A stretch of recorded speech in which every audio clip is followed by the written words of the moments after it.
Tat Sat. Hari Om Tat Sat. Hari Om Tat Sat. I bring to you greetings from the Rishi tradition of India, from the spiritual tradition of India, and from our tradition, which is Bihar Yoga or Satyanand Yoga. And I thank Vishnu and Srinidhi for giving me an opportunity to convey the message of our masters.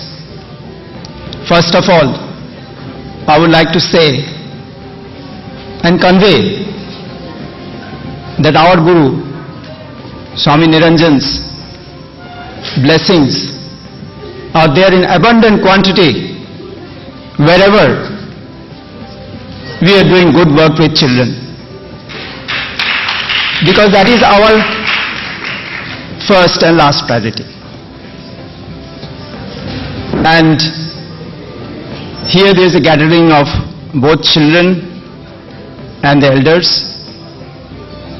And I would like to convey the message separately to both the children and the elders.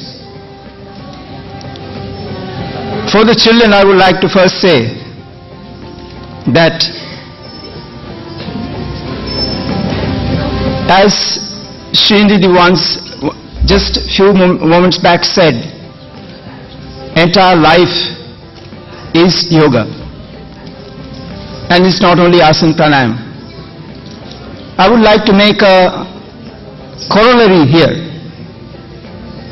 that entire life can be yoga if you connect with the uplifting reality which uplifts you. And I would like to tell children that childhood is the best time of the life. Why? Because in this period of time, during this period of time, we can connect with the higher reality easily. Higher reality whom we call God, whom we call Ishvara, whom we call Shiva, or giving any other name. And we worship that reality outside us, in temples, other places, but not really focusing on the day-to-day existence. Ultimately, if you come to think rationally, the Supreme Reality God cannot have a form if He is responsible for the entire creation, for all the forms. Has to be formless, but the mind can't go there. So how do we feel His existence? And that is very specific. God is supposed to having three qualities: Satyam, Shivam, and Sundaram. So whenever we connect with Satyam, truth, we are connecting with God. So remember this in life. Whenever you are connecting with truth and not with falsity, then you are connecting with God. Then you feel good about it. When you are connecting with Shivam, with whatever is auspicious, you are connecting with God. When you offer a nice flower, when you offer pure water, when you offer your pranams to the deity, you are in connection with the auspicious. Auspicious means whatever is good for you and good for others. And in this lies the other dimensions of the daily life also. That the auspicious moment of the day, the most auspicious moment of the day is supposed to be the Brahma Muhurt, early morning, when the sun rises. If if you are aware of that time of the day and you connect with that time of the day, that's an auspicious moment. You're getting up early and hear the birds sing and feel the fresh air. You're connecting with the higher reality, which is auspicious, which is Shivam. So remember this, that in daily life we can repeatedly connect with God within us and outside us if we follow some basic rules of a good balanced daily routine. And the last quality is Sundaram. Satyam Shivam Sundaram. Whatever is beautiful, whenever we appreciate whatever is beautiful, then we are connecting again with that higher reality. But Sundaram doesn't just mean a nice figure. Nature is beautiful in all her manifestations. Even an ant is beautiful.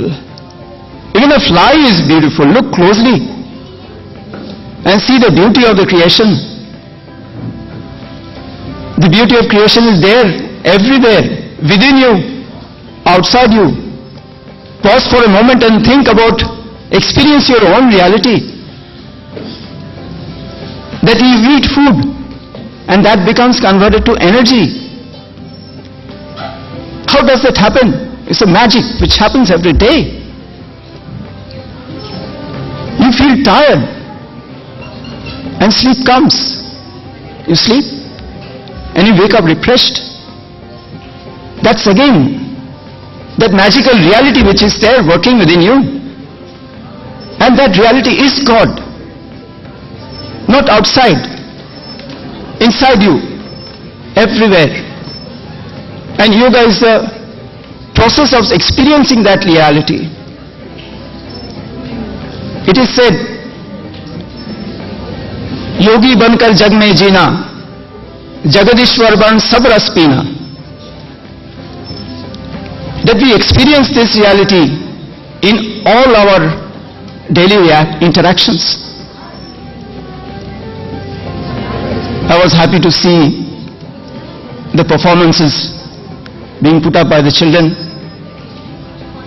and hear about their experiences in Munger. But one thing has been missing. Children's programs are never complete without a story. And nobody has said a story. I would like to complete that part and tell the children a small story. This is a story of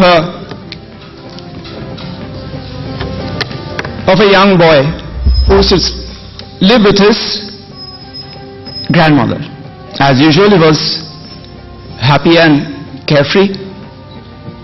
He used to live near a river, and there was nice trees all over the place. And of course, in all stories there is a king.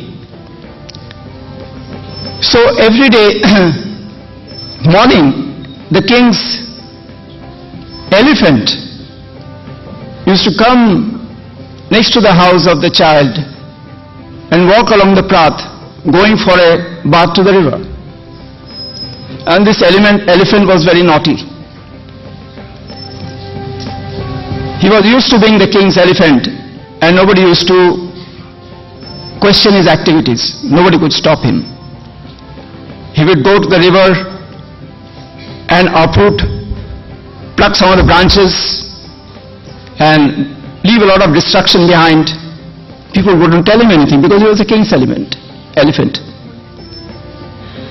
But this boy did not like, the way he was breaking the trees and all.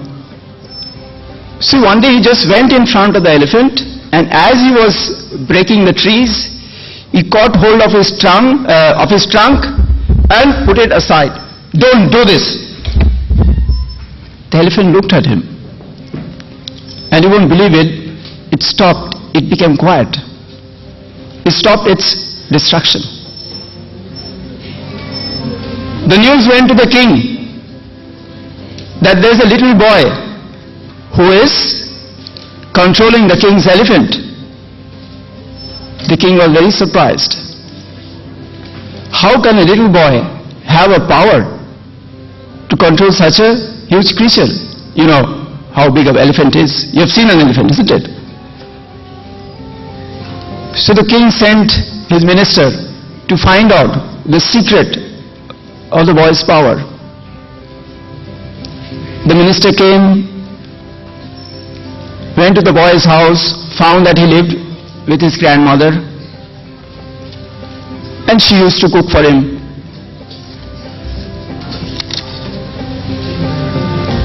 She used to cook. I'll finish my story. I know time is up for me, but I have to finish the story. So he found everything was normal. There was nothing extraordinary with the child. But he had no worries. So he realized that power came from his mind, which was worry-free. No tensions, no anxieties. So the king had ordered him to see that the boy loses his power. So he told the grandmother, today when you cook sabji for him, don't put salt in his diet. So the boy came for lunch. He tasted his food and he said, there's something wrong. There is no salt. Why there is no salt? There is no salt in the house. How can we get salt? We have to buy it. How can we buy it? We need money. And then he started worrying. How to get money to buy the salt? And that went on in his head. Next the elephant came. Again, it was plundering its way through. The child talked to him, got hold of his tongue to put it aside. Elephant didn't listen. Threw him away. So you see, the boy lost his power. Why? Because his mind was no longer peaceful. His mind was worried. He was always worried. Now how to get the salt? So the message to children is, connect with Satyam, Shivam, Sundaram in life and remain free of worries and anxieties. I'll finish here. I had some message for the elders, but I am sorry, no time has been given. Hari Om Tat Sat.